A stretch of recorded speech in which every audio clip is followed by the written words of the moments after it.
Hello everyone, welcome back to our channel Alpha Doctors, and today we are going to continue our session of hepatology. And today we are going to study about the Wilson's disease, hematochromatosis.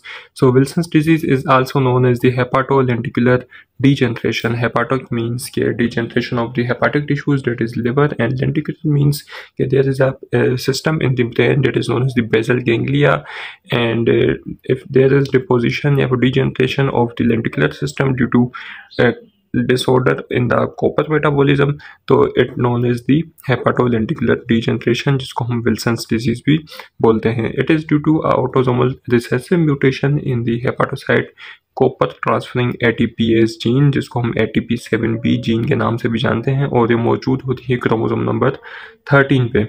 सो इस disease में basically होता क्या है, there is decreased copper incorporation into the apoceruloplasmin. अगर copper एपोसेटुलोप्लाज्मिन के साथ bind नहीं होगा तो फिर वो बाइल में एक्सक्रीट भी नहीं होगा. अगर वो बाइल में एक्सक्रीट नहीं होगा तो there will be decreased serum ceruloplasmin and copper will be start accumulating in the body. जब कॉपर बॉडी में एक्यूमुलेट होने लग जाएगा तो वो लिवर में जमा हो सकता है, ब्रेन में जमा हो सकता है, in the basal ganglia. It can deposit in the cornea, in the kidneys, and there will be increased urinary copper.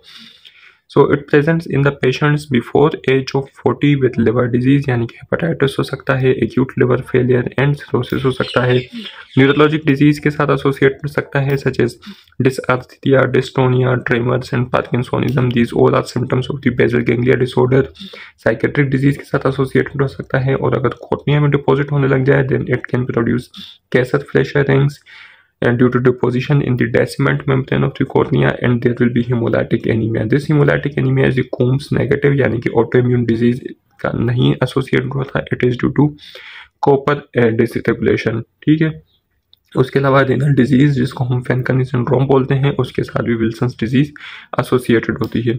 So this disease is basically due to decrease in the serum ceruloplasmin and increase in the deposition of copper. Copper कहाँ कहाँ पे deposit हो सकता है, liver में, brain में, उसके अलावा कॉर्निया में यानी कि आइज में, एंड किडनीज में, एंड डिफरेंट जॉइंट्स वगैरह में भी डिपॉजिट हो सकता है. ट्रीटमेंट क्या है इसकी? Treatment is chelation with the penicillamine और trientine. So penicillamine is known as the drug of choice. It binds with the copper and helps in the excretion of the copper. लेकिन जो इसकी definitive treatment है, definitive treatment is the liver transplant that can save from liver failure that is due to Wilson's disease. Then moving on to the hemochromatosis. So hemochromatosis is again a autosomal recessive condition that is due to mutation in the HFE gene. This HFE gene is present on the chromosome number 6. In hematochromatosis, there is abnormal iron sensing and increased intestinal absorption of the iron.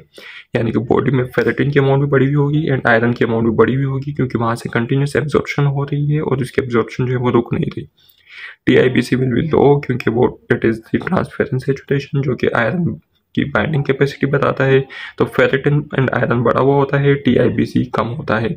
There is in iron overload that can be secondary to chronic transfusion therapy, such as those patients of beta thalassemia that cause continuous blood transfusion. They can also have increased iron deposition in their body, and that condition is known as the secondary hemochromatosis. So iron जो के body में जमा हो रहा है, it starts accumulating in the liver, in the pancreas, in the skin, heart, pituitary gland and joints. So the hemosiderin or iron can be identified on liver MRI or biopsy with the Prussian blue stain. It also presents in the patient that are around the age of 40, and when the amount of total body iron increases more than 20 gram. अच्छा, तो females में जो है वो disease थोड़ी late present करती है, क्योंकि उनमें मेंस्ट्रुअल साइकिल जा रहे होते हैं, जिसकी वजह से उनमें आयरन की डिपोजिशन जो थोड़ी लेट होती है. लेकिन मेन में जो है आयरन की डिपोजिशन जल्दी होने लग जाती है, जिसकी वजह से उनमें सिम्टम्स जल्दी आने लग जाते हैं. There will be classic triad of cirrhosis, diabetes mellitus and skin pigmentation. And because this skin pigmentation is due to deposition of iron, इसको हम ब्राउन्स डायबिटीज़ भी बोलते हैं. ये जो आयरन है ये हार्ट में भी डिपॉजिट हो सकता है, और वहाँ पे रिस्ट्रिक्टिव कार्डियोमायोपैथी करवा सकता है या फिर डायलेटेड कार्डियोमायोपैथी करवा सकता है.